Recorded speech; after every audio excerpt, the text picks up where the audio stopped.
Donc, il a dit qu'il n'a pas compris ce qu'on appelle les propriétés. Donc,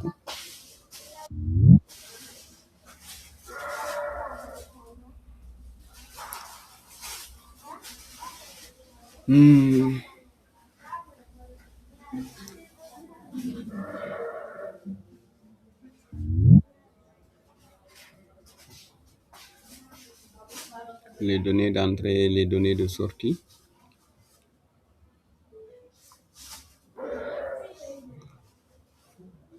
Voilà. Donc, c'est ici qu'on appelle les données, les types de données que peut-il prendre une variable. Il y a type, il y a contenu et il y a exemple. Il y a ce qu'on appelle entier, ce sont les nombres sans virgule, ça qu'on appelle entier, les propriétés. Voilà. Les nombres sans virgule, les réels nombres avec virgule, caractère, un seul symbole A ou Z jusqu'à Z, ou bien point d'interrogation, ou bien point, etc. Chaîne de caractères, suite de caractères, c'est un texte comme Dakar, bonjour. Booléen, c'est répondre par vrai ou faux uniquement. C'est ça qu'on appelle les propriétés. Les types. Parce que avant que tu... en faisant l'exercice, tu vas très bien comprendre. Une structure minimale d'un algorithme. Donc, algorithme. Une fois que vous avez écrit le nom de l'algorithme, vous donnez le nom. Après, s'il y a une constante, vous déclarez une constante. S'il n'a pas une constante, c'est pas l'appel de le déclarer. Variable. Tout le monde est en variable. Faut vous ngay waxé nak leur type. Parce que si tu donnes les variables, après tu vas dire que les variables ont de type tel, type réel, ou bien type caractère, ou bien chaîne de caractère, ou bien entier, etc. Ou bien booléen, etc. Donc tu vas préciser leur type. Après, début, tu écris les instructions. Lecture, calcul, écrit. Après, fin.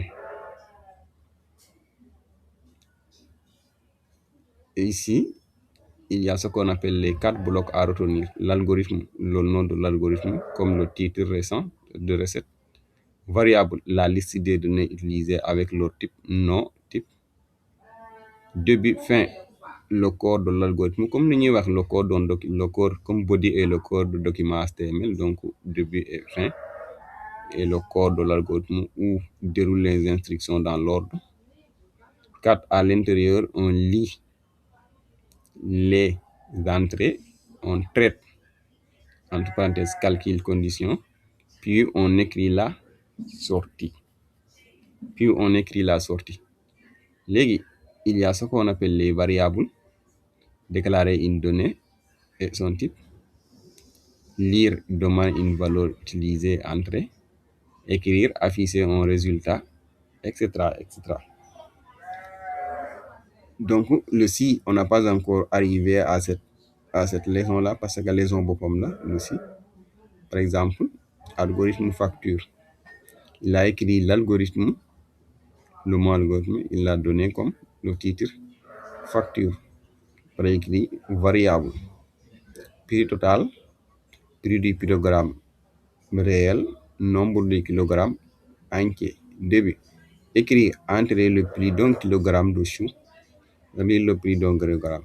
Écrire entrer le nombre de kilogrammes, lire nombre de kilogrammes. Prix total. Reçoit prix du kilogramme multiplié par nombre de kilogrammes.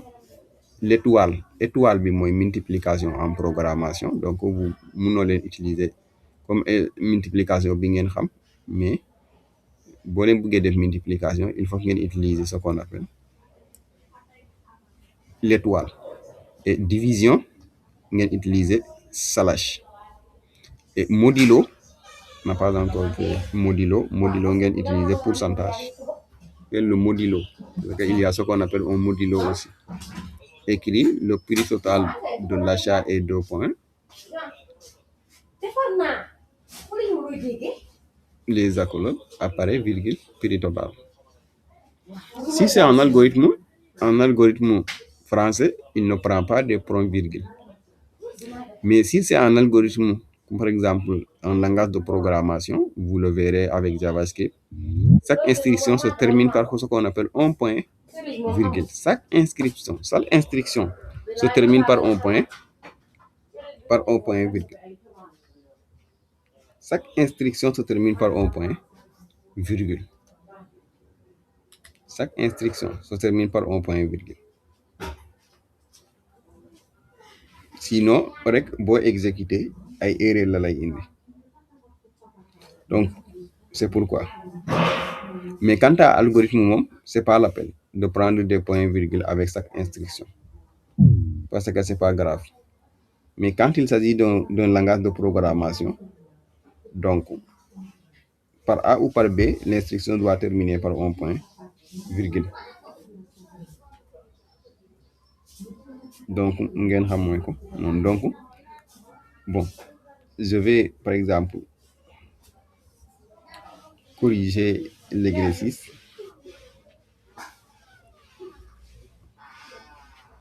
pour ngeen gën a comprendre. Donc exercice bi lan la wax.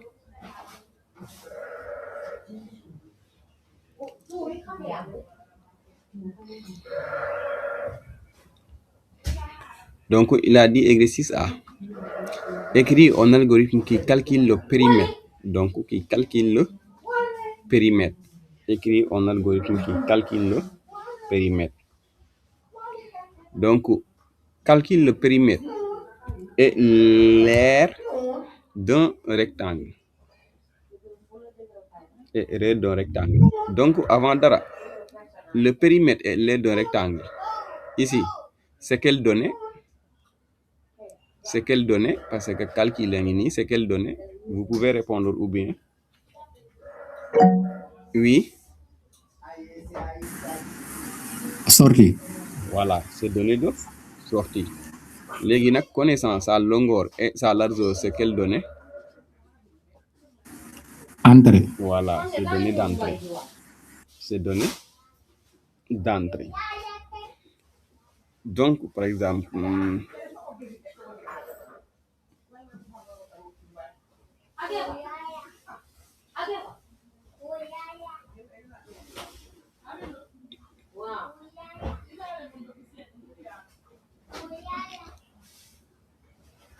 ini sama wut.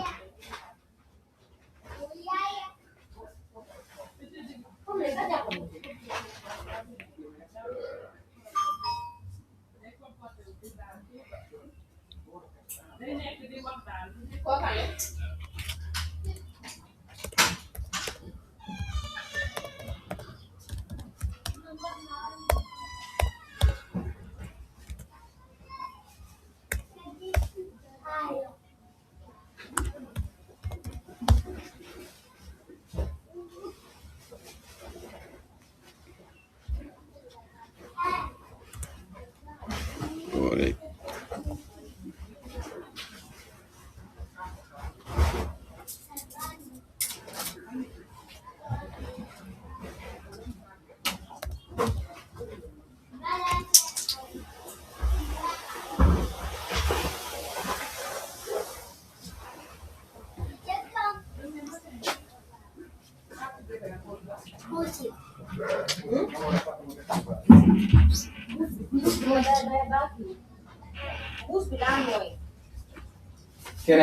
Kene jege ti Ousmane Khady ndiki branché anu garet branché Khady ne doni ne branché anu courant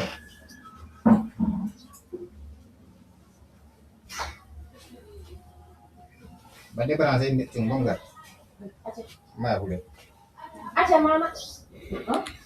Voilà.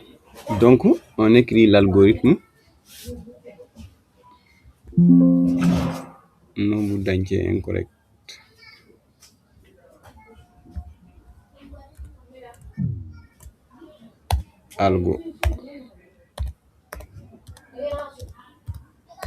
algorithme 2 points donc ma tuddee ko rectangle par exemple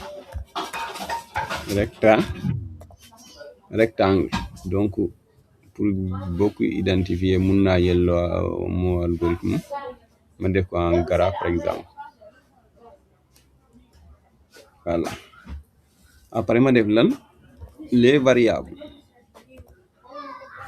ma déclarer les variables ma bindi variable après ma def à la ligne par exemple ma déclarer ma def longueur par exemple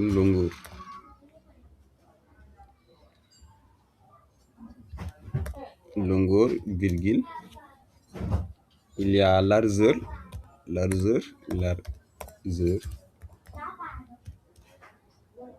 il y a périmètre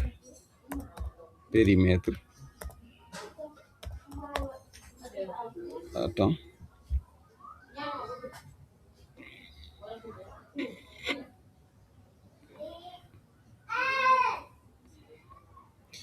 je copie l'énoncé pour mieux être en l'aise.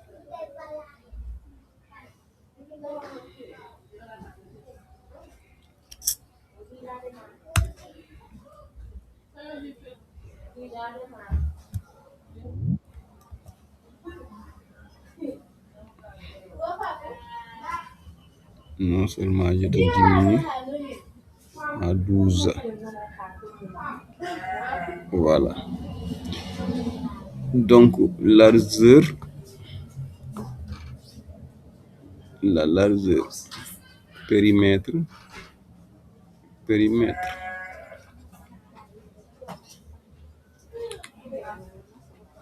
Et lan il y a l'air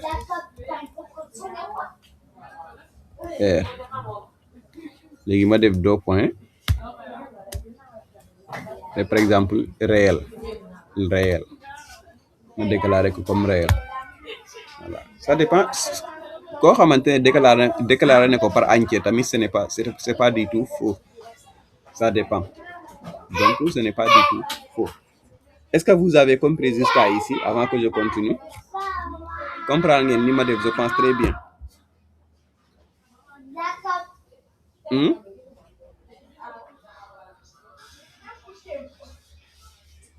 Comprendre ngeen jusqu'à là ici? boo leen comprendre rek wax leen. Vous avez mis chaîne de caractère. Chaîne de caractère laa def ci variable. Ah, chaîne de caractère. Oui. Lu tax nga def chaîne de caractère? Chaîne de caractère ça veut dire ay bonjour Dakar te si te lii bind ko benn texte. Après fii nii nga gis ay longueur largeur te ay texte lañ. Oui. Ok waa léegi est-ce que bonjour est-ce que mun nga kaa calculer? Est-ce que bonjour am na formule? Non. léegi longueur am na formule? Oui. Largeur am na formule? Oui. Donc xamal ne mënul nekk kon chaîne de caractère parce que c'est quelque chose qu'on doit calculer. buñ la waxee calculer nga ko gis rek kon xamal ne loolu mënatul nekk chaîne de caractère dégg nga. D'accord. Ok. Les autres? C'est bon, on peut continuer ou bien?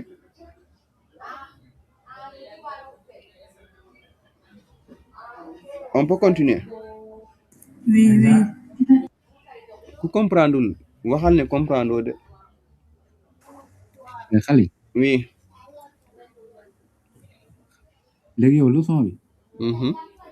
da nga ne réel mooy nombre yi nga xam day am ay virgule quoi. waaw léegi yow kon fii ay longueur ak largeur ak yooyu te yow gisoo nombre beeg yow la moo tax nga tëb rek daf yi réel. waaw loolu moo tax ma ne leen tamit ku mu neex mun naa def entier.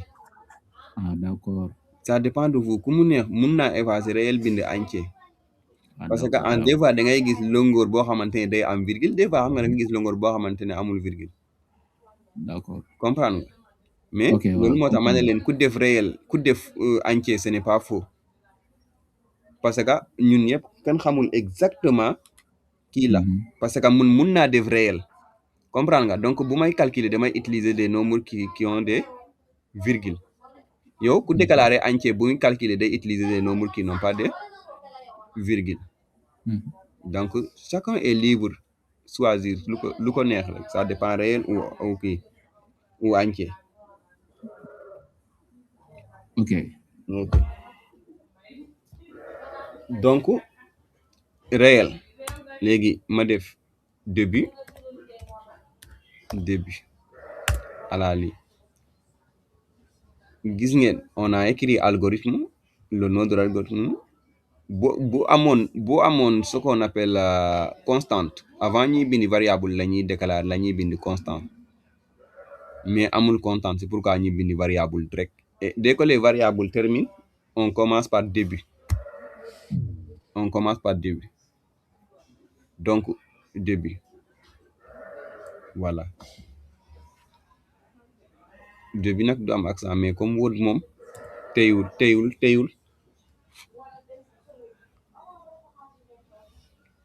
voilà je vais faire comme ça je pense di nga régler je pense si c'est écrit en majuscule voilà début donc il a dit écrit un algorithme qui calcule le périmètre et l'aire d'un rectangle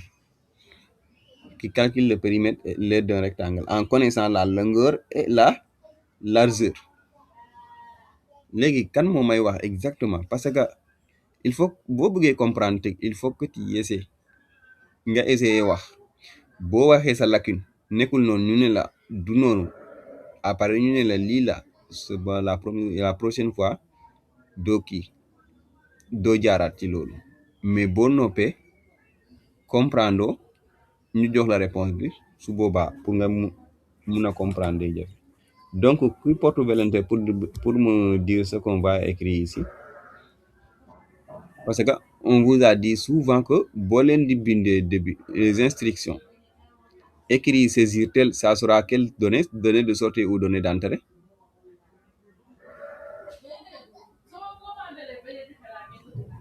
ça sera quelle donnée c'est donnée de sortie ou donnée d'entrée parce que largeur et longueur mooy les données d'entrée léegi périmètre ak aire mooy les données de sortie léegi une fois que vous avez déclaré les variables et écrit début pour écrire centrant ce qu'on appelle écrire et lire vous avez besoin de quelles données oui données d'entrée oui vous avez besoin maintenant d'écrire ce qu'on appelle les données d'entrée parce que les données de sortie moom la leen demander pour ngeen calculer donc boobu da ngeen mooy résultat bi non données de sortie waaw donc ici on a besoin les données d'entrée j'écris écrire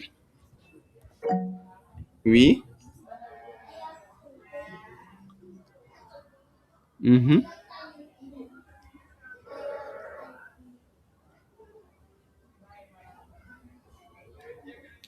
écrire ma def entre parenthèses def double code en Word lii lay mooy double code sinon ngeen utiliser les deux mais utilisons ça double code lii mooy double code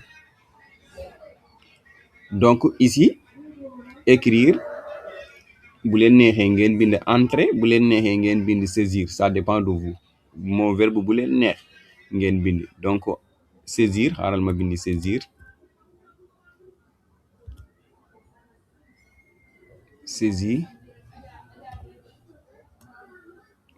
là par exemple longueur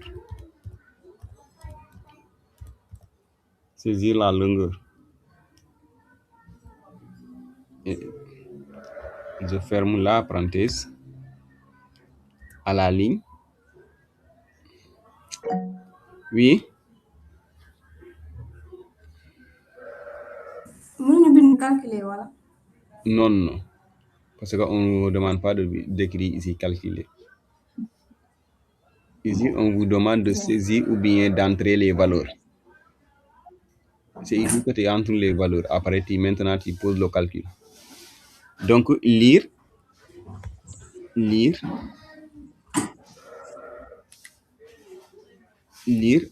entre parenthèses, longueur. Lire longueur, on ferme la parenthèse.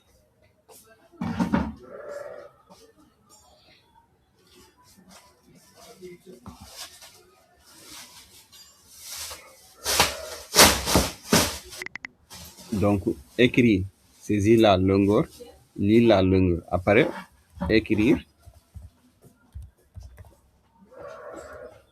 entre parenthèses, double code, saisir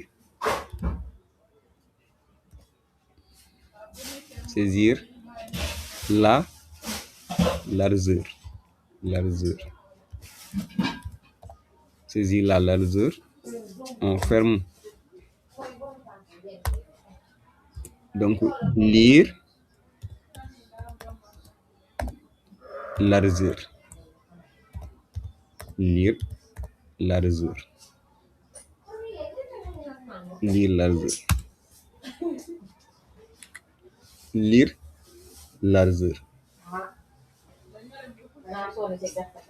Donc, il vous a demandé de calculer quoi? Il a écrit un algorithme qui calcule le périmètre et l'aire.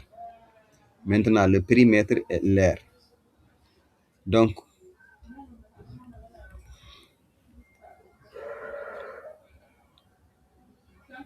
périmètre est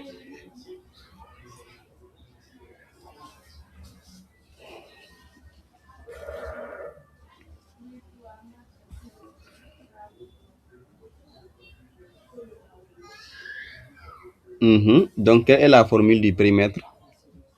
Donc, périmètre, ma abrégé par B, par P majuscule par exemple. Périmètre, donc,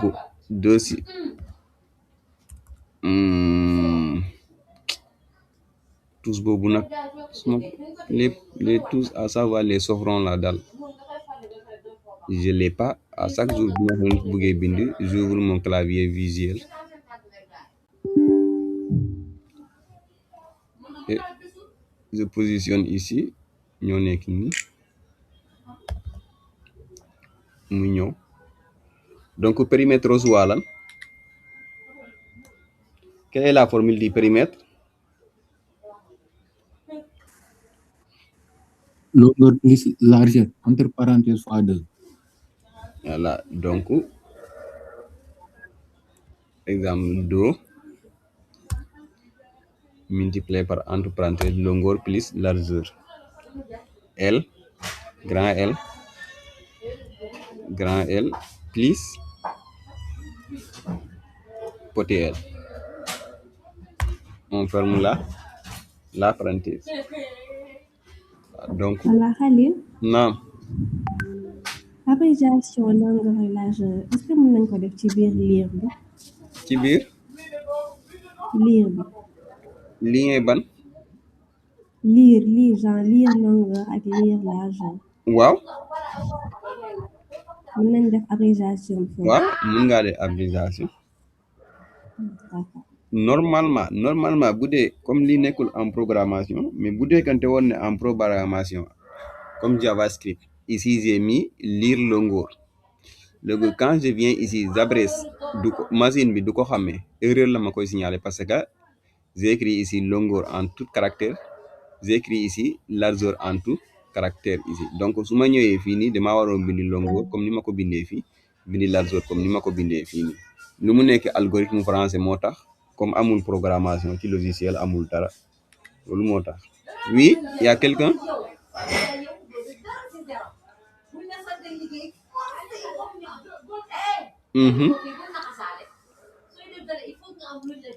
Am na keneen ku bëgg a poser question wala?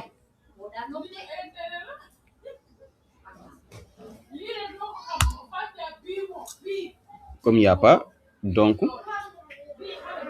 R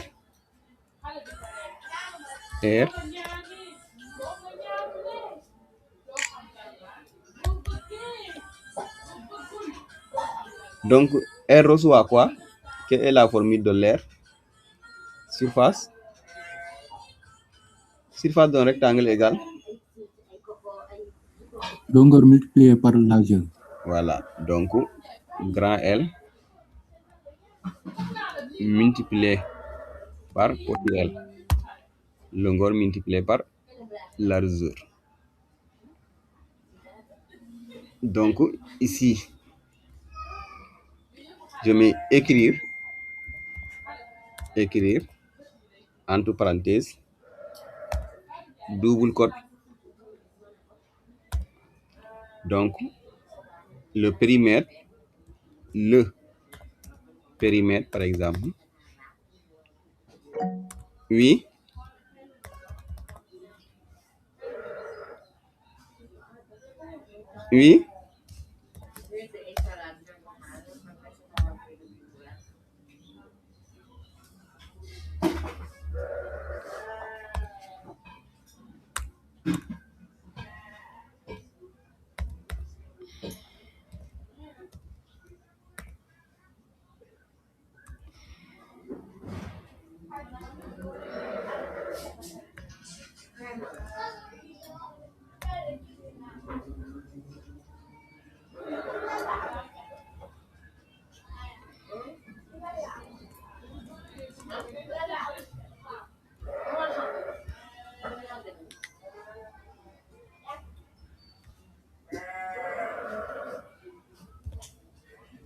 virgule, périmètre.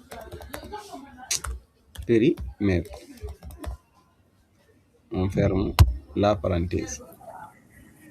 Khalil. Lu tax fii nii écrire le périmètre bindoo saisir avant le périmètre. Lu tax binduma saisir avant le périmètre. Parce que comme yeneen yi. waa fii dañoo bëgg a afficher résultat bi comprendre nga. waaw. léegi c'est pas la peine ñuy bindi saisir. fii dañoo doon entrer les valeurs. moo tax ñu bindi saisir wala entrer. fii saisir wala entrer. mais fii da ngeen di afficher résultat bi. fii nii à chaque jour da ngeen di afficher résultat. donc boo leen écrit da ngeen di bind directement mu ñëw. D'accord. Voilà. J'écris encore écrire.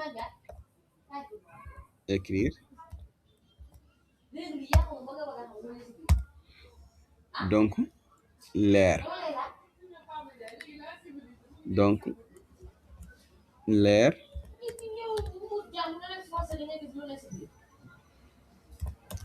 Et deux points.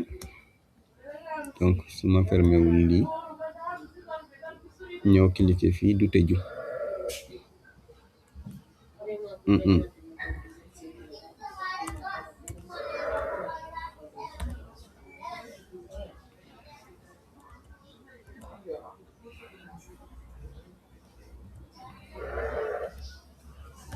Virgule R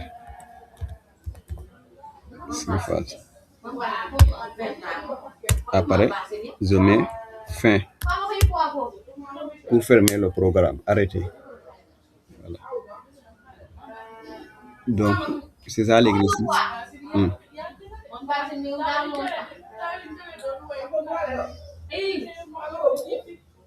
Allô?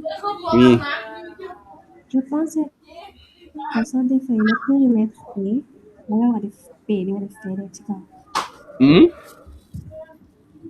Soo bindee le périmètre E. wala nga bind périmètre da nga war a def P bi abréviation bi nga def fee ci kaw wala. waaw loolu moo tax ma ne leen prendre ma en compte kii bi quoi parce que lii en français la mais bu fekkente ne en anglais la ni ma ko bindee nii laa ko war a afficher parce que boo ne par exemple bu ko doon afficher dafay ne le périmètre est lii phrase bii day ñëwaat phrase bi léegi fii pour mu afficher fii nag résultat bi lay afficher fii directement parce que par exemple boo xamoon longueur et largeur nga jox fii ni par exemple 4 ici 2 boo calculer moom logiciel bi moom mooy calculer direct donc bu calculer day ñëw fii nii après mu bind fii le périmètre et résultat bi lu mu trouvé fii moom lay bind fii nii loolu moo tax ñu bind fii périmètre mooy lan mooy lii nii donc normalement bii rek laa waroon bind fii nii mais comme algorithme français loolu moo tax il ne prend pas en compte tout ça comprendre. Oui, c'est bon. Ok.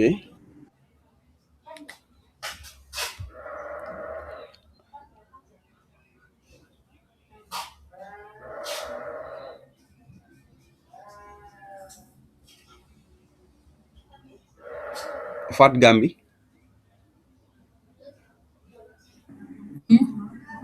léegi comprendre nga les propriétés bi nga doon wax wala. waaw. ok. comprendre naa ko. waaw. léegi je mets CTRL A. C'est où encore insertion, conception, mise en page, colonne, deux colonnes.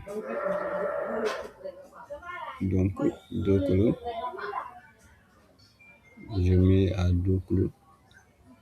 Je mets deux colonnes.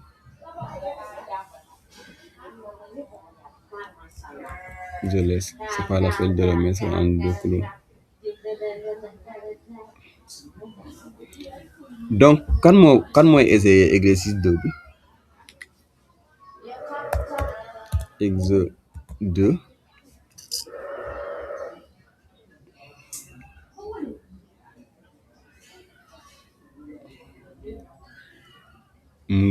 C'est un peu différent avec le TD nag parce que TD bi tamit am na lii mais am na différence tuuti moom ak TD bi donc kan mooy essayer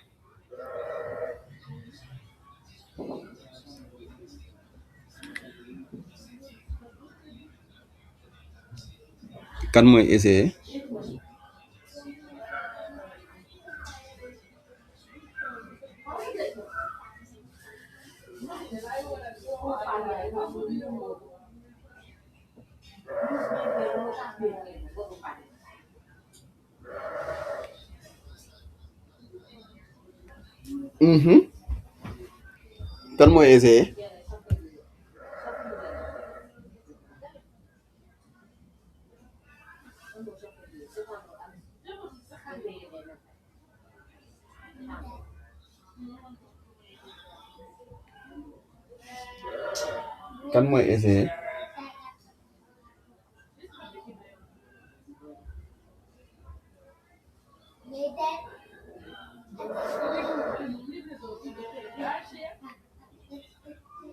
sinon ma woo au hasard benn nit.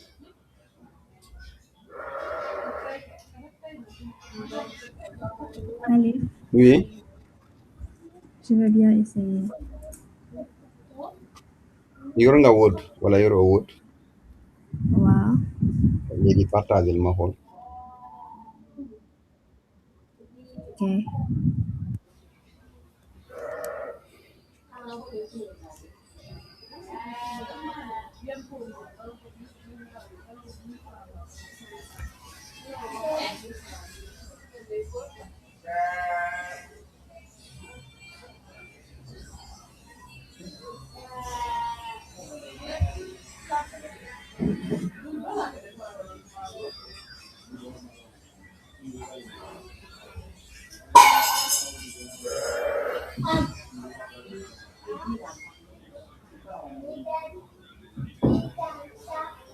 Partage sa écran.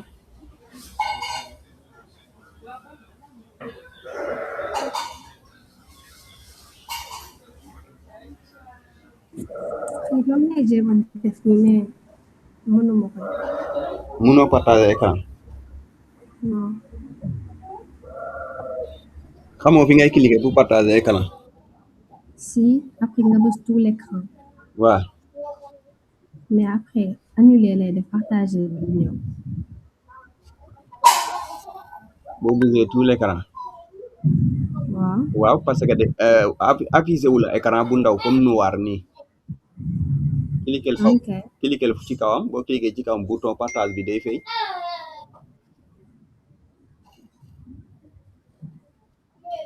c'est bon. waaw c'est bon léegi demal Word nag.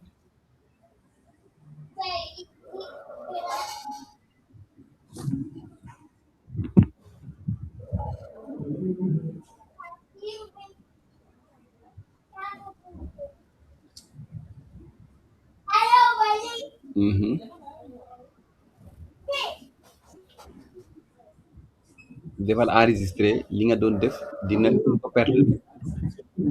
non boobu baaxul woon moo tax.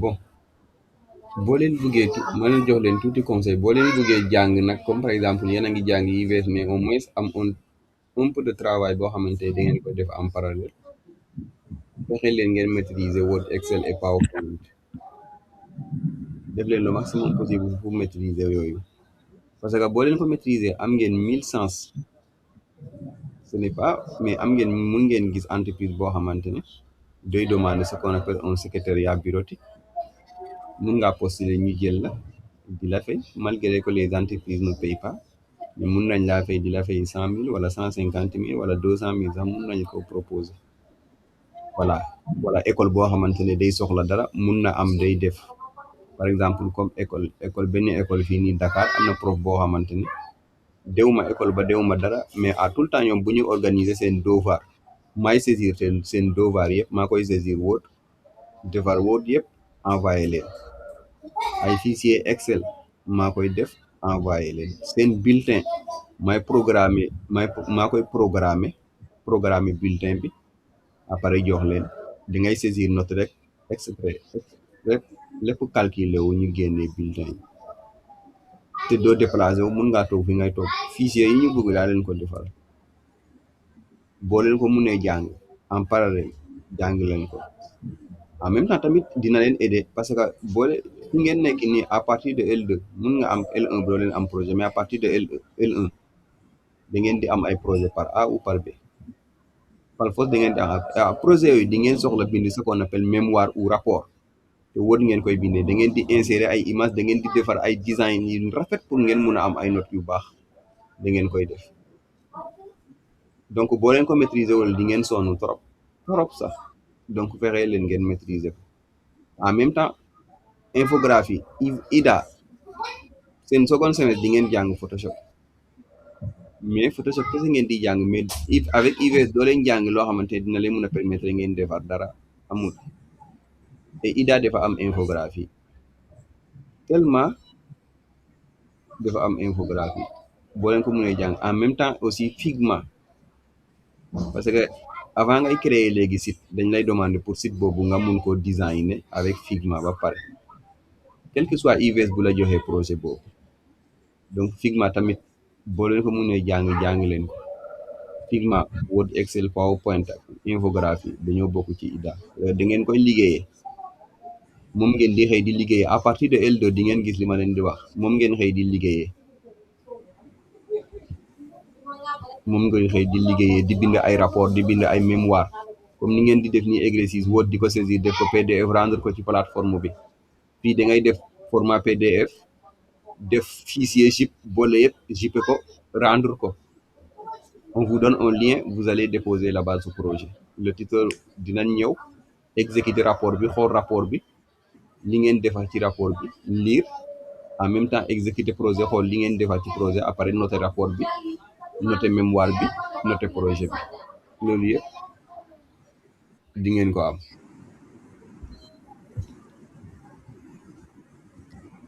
L1 rek moo xaw a yomb de te L2 moo gën a métti L1 foofu L2 moo gën a métti sax L3 parce que L1 da ngay door a jot ay yeneen langage yoo xamante ne moom certains langages yi dañuy continuer L3 tamit L1 boo amul base doo def L2 donc algorithme calcul constante tu as déclaré une constante taux de 0,18 oui am na constance am na taux parce que ici on parle de prix hors taxe et de TVA donc formule yooyu boo ko bëggee calculer dafa am taux comme par exemple ñu jox la foo xamante ne leer na leen fii da ngay utiliser pi kenn du la wax ne exercice bi am na taux wala amul taux de mais yaay xool formule bi foofu nga koy xamee ci formule bi foofu ngay xamee ndax lii est ce que war na am taux ou pas wala war na am pi ou pas bu la joxee formule boo xamante ne leer na leen pi soxla nga fii nii pi donc da nga koy déclarer da ngay déclarer pi taux mooy kii ni constante nga def pi égal 3,14 parce que di nga ko soxla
Allez, j'ai fini. Ok, les autres, qui n'a pas compris, ou bien qui a une suggestion? Oui, Ndeye Mary. Khalil.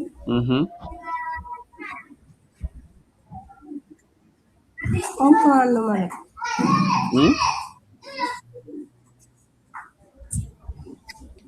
Comprendre ma. Comprendre. Teni Ndiaye. Nombre d'articles. Nombre d'articles. Fan la jóge. Prix unitaire. Fan la jóge tamit. Ok.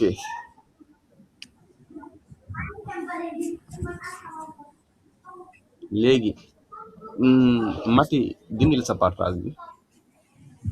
Ok.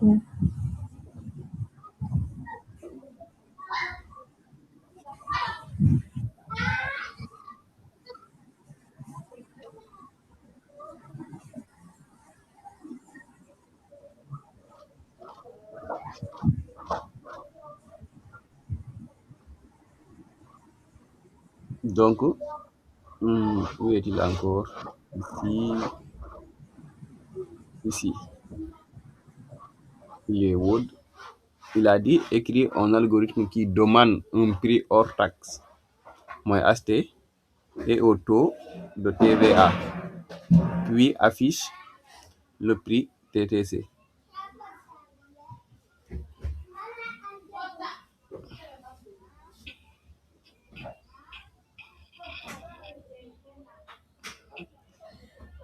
Bon, Mati, exercice bi la traité.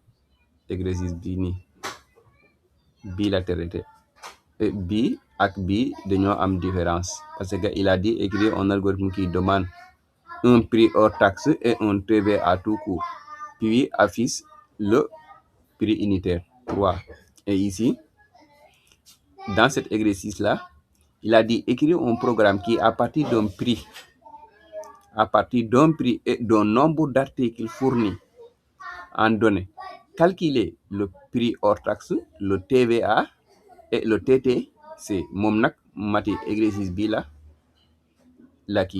traité. C'est pourquoi vous demandez ce qu'on appelle un prix, un nombre d'articles. Fan la jógee moom bii la fii dama leen doon wax ne bii ak bii ñoo xaw a nuroo mais il y a toute différence. Loolu moo tax ngeen demander et ngeen réer loolu moo leen tax parce que il a fait l'autre exercice du TD numéro 1 parce que boo leen xoolee cet exercice là c'est le TD numéro 1. Voilà, donc cours bi bu jeexee TD bii laa leen jox pour ngeen essayer de l'exercice 1 jusqu'à exercice 9. Voilà, xam naa ça sera très difficile mais bon ngeen def li ngeen xam rek après on corrigera, on prendra notre temps de corriger ça. Moom nag bii la def bii ak bale dañoo wute tuuti donc on fait cet exercice là. Donc algorithme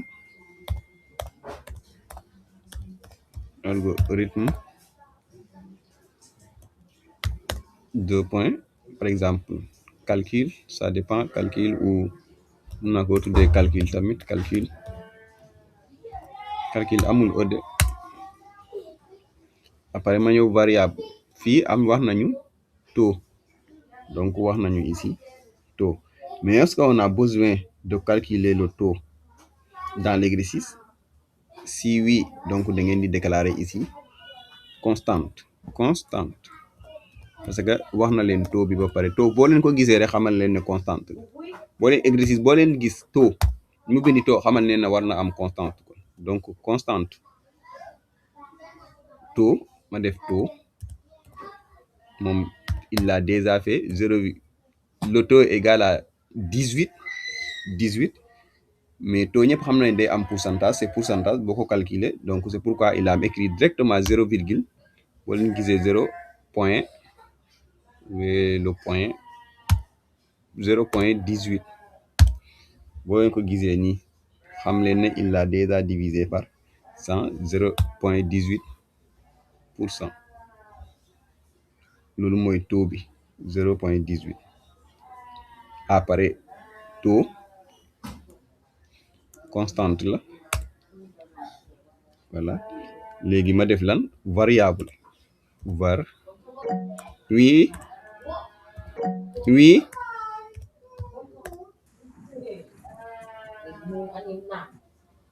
oui Salut Khalid. oui ça va Ça va. À chaque fois bu ñu gisee taux kii bi constante bi 0,18% lay doon. ça dépend bu fekkente ne daal exercice yu mel nii taux bi 0, ça dépend de ce n'est pas régulier de ce n'est pas Et noo koy xamee. ma ne yaa ngi may dégg ma ne ce n'est pas régulière ce n'est pas régulier parce que tey par exemple tey ban exercice ban genre exercice laa la mun a jox sax par exemple tey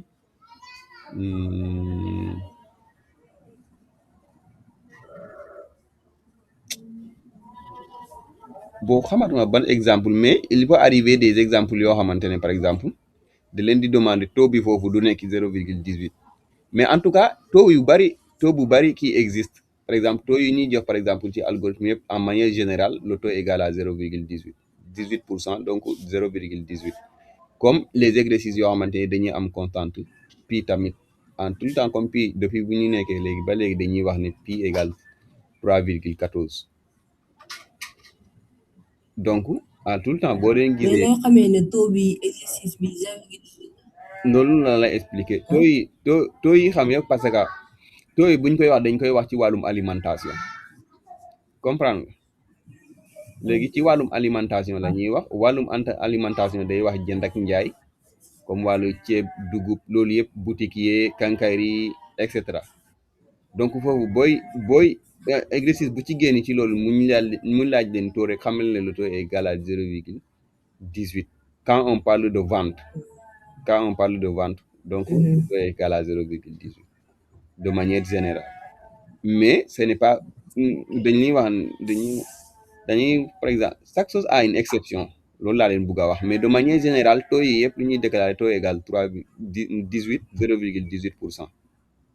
comme certaines mun ngaa dem certaines nga ne leen pi égale 3,14 ñu ne la non parce que am na chiffre yi ci teg mais de manière générale taux yi ñuy demandé ci exercice yëpp booy calculer ñu demandé la taux bi benn 0,18 constante bi wala 18 comprendre nga. oui voilà j'ai compris. Merci. mais pour ma bañ leen a wax ne général la rek loolu moo tax parce que mun ngeen arrivé à un bon moment boo xamante ne da ngeen di traiter exercice alors que taux bi dafa changer foofu ngeen xam ne donc ce n'est pas réel ce n'est pas général mais de manière générale à 90% le taux yi génn c'est égal à 0,18%. donc il peut arriver à un moment boo xamante ne day am ce qu'on appelle des changements mais exercices yi ñuy joxe nii yëpp donc variable ma déclaré lañ la ñuy laaj il y a prix unitaire prix acheté la bëgg a wax acheté virgule il y a ce qu'on appelle le taux TVA taux underscore TVA le TVA taux TVA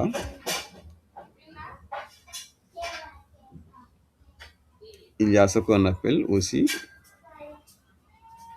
le prix hors taxe def naa aussi TVA mu des le prix le TTC virgule donc prix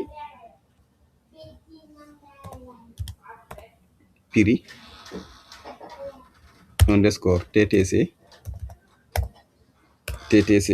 léegi ma def 2 points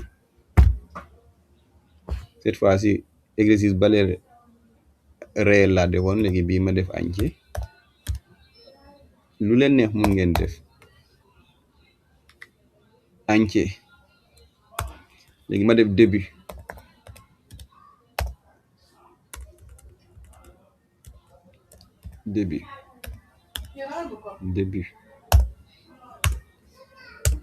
voilà léegi début ici il a dit écrire un algorithme qui demande le prix hors taxe et le taux TVA puis affiche le prix hors taxe. Donc ici xam ngeen exactement ce qu'on appelle les données d'entrée et les données de sortie xam ngeen ko. Donc données d'entrée yi moom ngeen di bind, données de sortie moom ngeen di afficher. Donc ici quelles sont les données d'entrée ici? À tout le temps les données d'entrée moom ngeen di bind, moom ngeen def écrire saisir ou écrire entrée, les données d'entrée à tout le temps. N'importe quel exercice boo leen am en algorithme, n'importe quel exercice laa leen wax à 100%, pays amul à 90%, à 0%, mais à 100%. boo leen bëggee traiter exercice algorithme xool leen boo leen identifier les données d'entrée xam leen ne moom ngeen war a bind écrire saisir écrire lire et cetera. Données d'entrée yi ngeen bind boobu, données d'entrée yi ngeen, donc bi ngeen war a afficher et calculer, joxe formule am bu amee bu mu leen wax ne afficher ou bien calculer, boobu mooy données de sortie. boobu mooy données de sortie à chaque n'importe quel algorithme boo leen am nag. boo leen bëggee réussir identifier leen les données d'entrée et les données de sortie ba pare.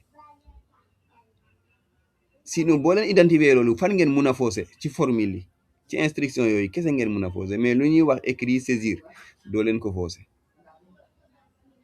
te boo leen defee loolu gagné ngeen des points déjà. donc boo leen naroon am 0 mënatul am, parce que vous avez identifié ce qu'on appelle les données d'entrée, vous allez identifier ce qu'on appelle les données de sortie. boo xamee données d'entrée et données de sortie automatiquement rek carrément xam nga li ngay écrire ba pare. le écrire boobu moom xam nga ko kon. donc c'est pourquoi il a dit écrire un algorithme qui demande le prix hors taxe et le taux TVA, puis affiche le prix hors taxe. Donc c'est ça qu'on appelle les données d'entrée. C'est les deux là qu'on appelle les données d'entrée. Donc moom loolu moo tax doo yi nii la ñuy bind fii nii écrire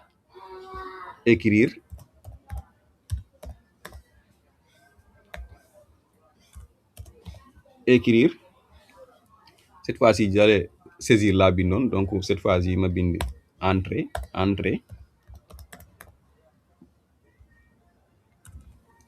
ma conjugué ko entrée le prix hors taxe, le prix hors taxe. Par exemple entrée le prix hors taxe, ma ferme parenthèse bi, après ma ñëw bind lire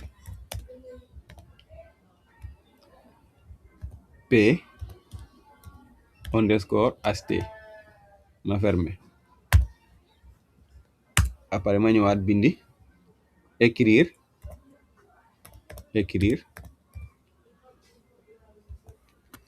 entre parenthèses double code entrée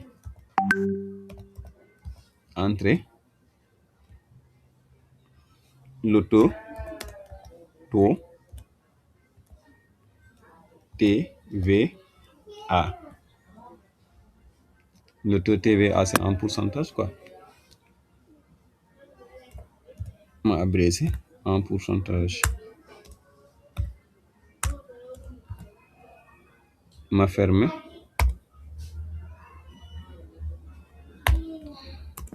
donc lire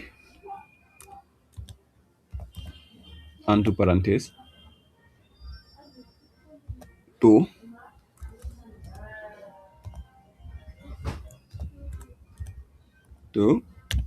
TVA. Donc ban la ma demandé ma calculer c'est le prix, c'est le TTC. donc damay wàcc, bëgguma woon nga def deux pages nag, donc ma def lan le prix TTC. donc ma bindi par exemple prix TTC, donc recevoir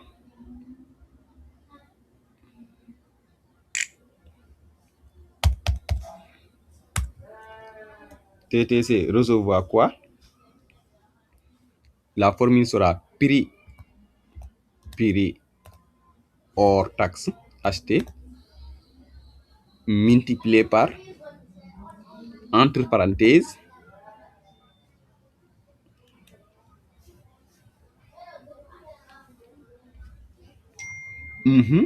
formule bi wala jàppoo leen ko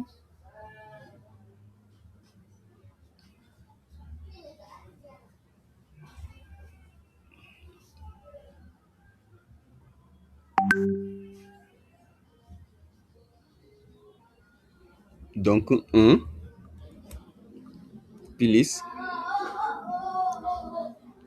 0,18 bu leen neexee ngeen bindi 0,18 direct parce que sinon ngeen def nii ça dépend de vous aussi ngeen def taux TVA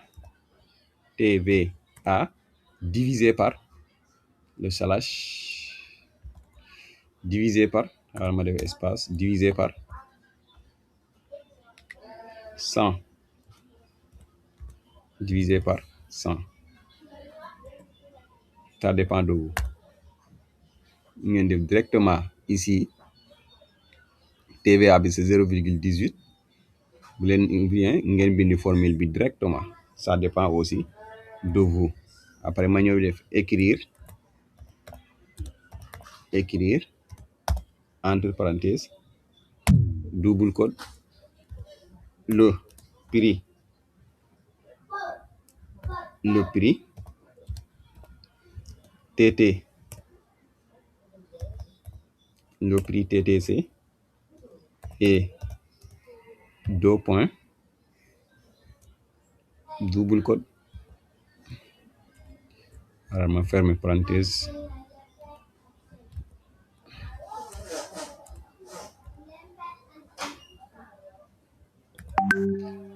léegi ma ñëw fii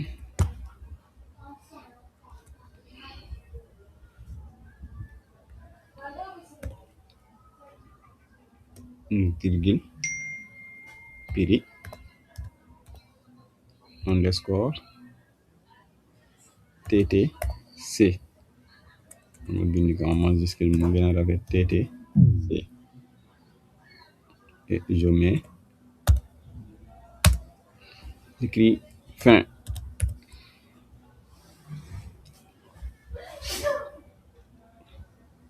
Est-ce que vous avez compris? Bien, si vous n'avez pas compris, posez une question, je vais vous répondre. Donc, boo leen xamee données de sortie automatiquement lii yëpp trouvé ngeen ko lii yëpp boo leen xamee données d'entrée données de sortie boo leen ko mënee identifier données d'entrée moom la ñuy bind données de sortie moom la ñuy calculer fii moom la ñuy calculer fii moom la ñuy afficher données de sortie moom la ñuy calculer fii moom la ñuy afficher mooy données de sortie bi moom la ñuy calculer fii moom la ñuy afficher données d'entrée moom la ñuy bind moom la ñuy saisir écrire ou bien entrer loolu mooy algorithme amul te n'importe quel algorithme qui existe am na données d'entrée et données de sortie si tu permets à identifier ce qu'on appelle les données d'entrée et les données de sortie automatiquement algorithme bi day yomb xanaa kay li nga mënul kay par exemple nga ñàkk a xam formule bi boo xamul formule bi mën ngaa rechercher loolu kenn bañu ko boo xam parce que dañuy rechercher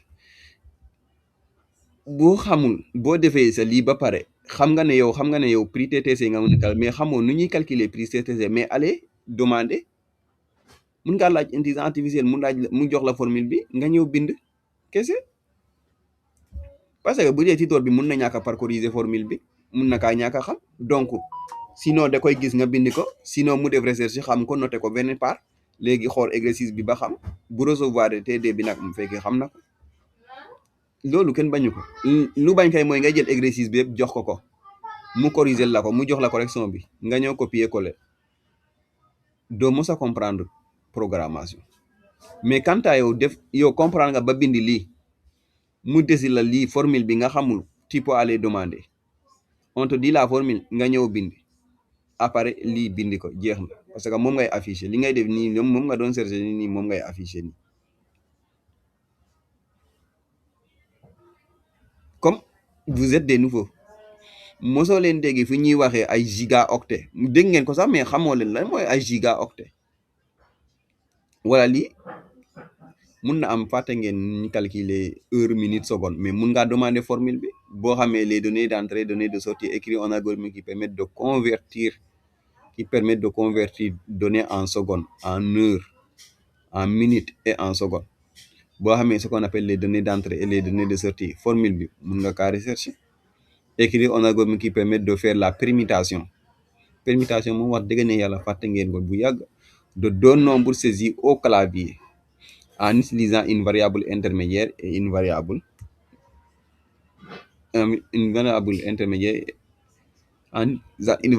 intermédiaire sans utiliser une variable intermédiaire aussi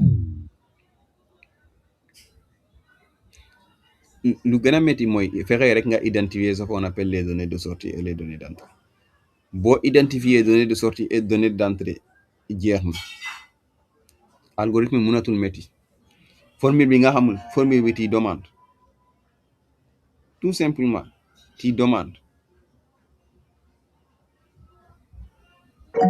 oui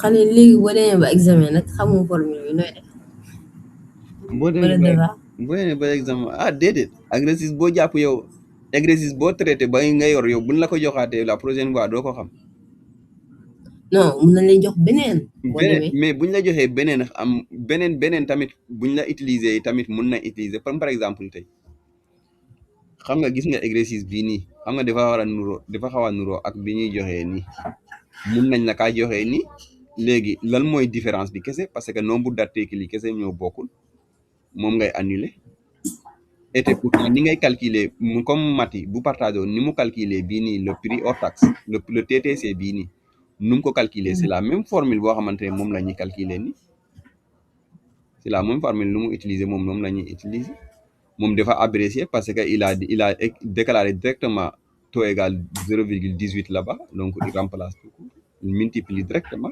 parce que un ñëpp xam nañ ne un est l'élément neutre de la multiplication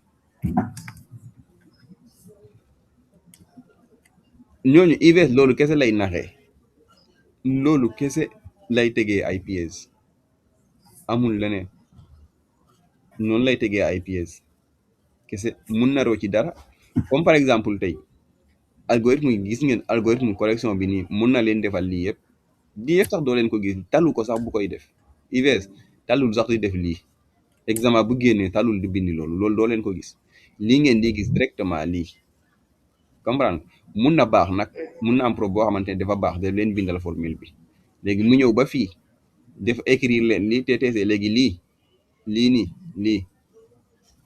lii lay dindi lii lay def contrôle X defal leen ko avec 3 points defal leen nii ne leen remplacer leen li fi war a nekk fii nii saisir léegi nag bu fekkente ne xam nga gisoon nga ne lii la ñuy calculer xam ngeen lii la ñuy war a bindaat fii nii à part loolu noonu rek lay ñëwee nag quel que soit HTML JavaScript algorithme noonu kese lay ñëwee loolu bu naree ñëw loolu mooy saisir boo leen déggee saisir lu ñuy wax loolu noonu lay ñëwee wala ñu jël caché formule bi ne leen bindal mais mosuma gis wax dëgg neex yàlla mosuma gis exercice boo xamante ne dañoo demander formule moom wax dëgg mosuma kaa gis quant à saisir moom dañ koy gis ci exercice dañ koy gis même examen master bu ñu doon def nii la fois passée semestre 1 bi sax dañoo saisir ba sonn saisir moom day génn sax examen saisir day génn mais quant à ay formule moom wax dëgg neex yàlla mosuma kaa gis mosuma kaa dégg étudiant boo wax ne sax ne jox nañu algorithme saisir koo laaj ñu ne algorithme de dañoo doon cocher les bonnes réponses rek mais booy cocher les bonnes réponses daa fekk yow nga mun parce que duñ la jox rek sinon nga tanta sens boo cocher lépp munoo pratique xam ne dangaa doon tanta sens rek kese mais boo munee moom da ngay analyser voilà parce que am na examen boo xamante ne xam nga réseau calcul la am na examen boo xamante ne am na ñoo xamante ne seen bic ak seen feuille la ñuy yor ak seen machine calculatrice di calculer réseau nii amuñu sax temps boobu une heure de temps dañ cee mën a calculer dara mais dañ lay jox ay exercice jox la réponse léegi nga war a nag xal ban réponse la correspondre parce que foofu convertir dañ lay jox les buts nga ko war a convertir en kii nii maa ngi fàtte réseau de maaxalla en bit lañ lay jox en bit nga war a convertir en tableau réseau bi dama kaa fàtte carrément mais dinaa ko xoolaat nga war koo convertir loolu nag loolu nag foofu da ngay calculer automatiquement da ngay diviser surtout ay division ngay utiliser mais après ñoom dañ koy bind buñ ko bindee waaw war ngaa taw de tàng na trop buñ ko bindee léegi yow yaa identifier yow yaa xalaat calculer jël sa machine calculer ba xam ban résultat la correspondre nga cocher réponse boobu noonu la examen yi di demee mais méttiwul de wax dëgg ne yàlla méttiwul parce que examen matière yi muy bari ba rek bu baree ba bari 3 jours 4 jours ngeen nar a examen mu jeex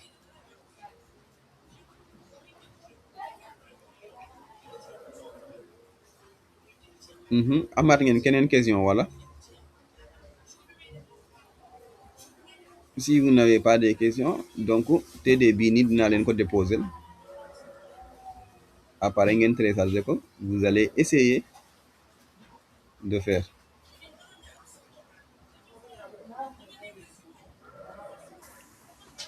Khalid oui TD boo ko déposé après bañ ko defee ba pare booy mën di ko corriger quoi pour ñuy mën a xam ba xam liñ def baax na wala parce que TD scratch bi ñu joxoon ñu déposé ko defe naa boobu ba tey corriger woo scratch bi waaw xam nga scratch bi dañ ko waroon a def après nag ñu envoyé ma pour ñu def algorithme bi fàttewuma ko de gisoo corriger guñ ko ba léegi waaw corriger guñ ko kay boo xoolee moom laa nekkoon étudiants yi déposé scratch bi boo xoolee moom laa nekkoon di corriger nii d'accord yaa ngi gis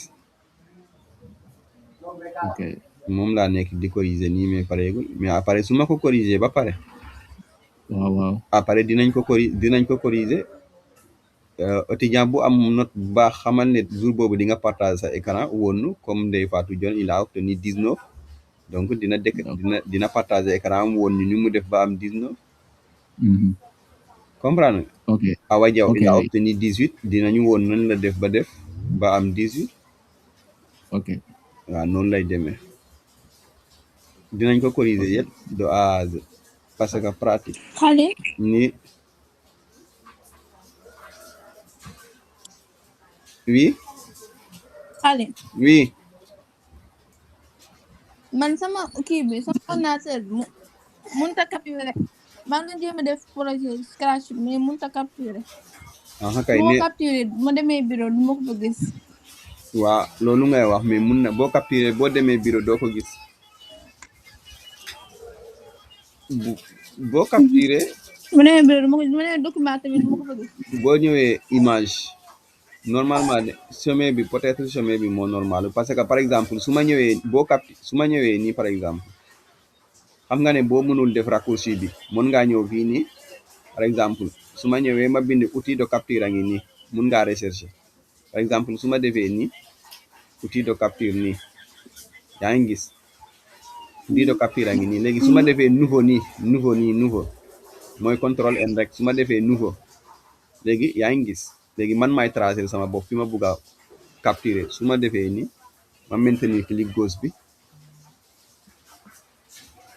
nii ma capturer nii xam nga ne capturer na léegi boo utiliser bii da lay indi nii léegi boo indee lii yaa ngi gis enregistrement mu ngi nii yaa ngi gis nga cliquer fii contrôle S nii mu indi la yow fan nga koy enregistrer correctement léegi mun nga choisir image nii su ma choisir image ma créé fii nii dossier capture may xool dossier capture ma def nii ci biir dossier capture léegi ma def enregistrer léegi su ma defee enregistrer su ma ñëwee fii nii dossier capture fii nii léegi mu ngi nii li ma capturé léegi moo nekk nii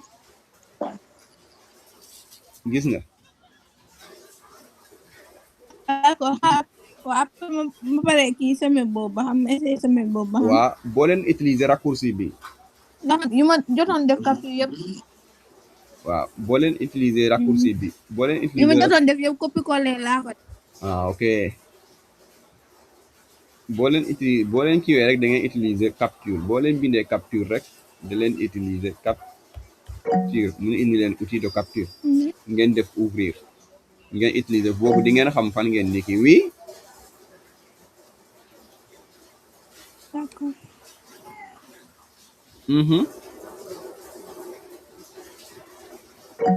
Oui.